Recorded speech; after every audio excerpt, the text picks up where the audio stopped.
Alright guys, so I was hoping for a dry day. It is raining out. When I first fired it up, I brought it right into the garage so it wasn't getting splashed. I had the skid plate on. After about a minute, I did have a little bit of residual steam slash smoke. After about 5 minutes, it did go away. I looked all over, checked hoses, clamps. I couldn't see anything noticeable.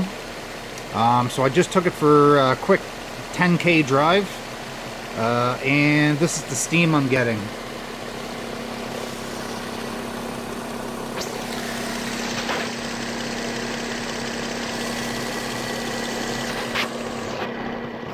Reservoir is at max.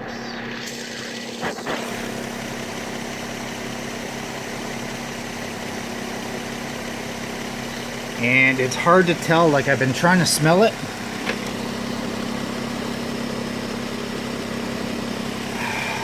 My sense of smell is terrible, but like it just kind of smells like condensation to me. I've had the car a year. I bought it in the winter. I never noticed any kind of steam or smoke like this until just last night, actually.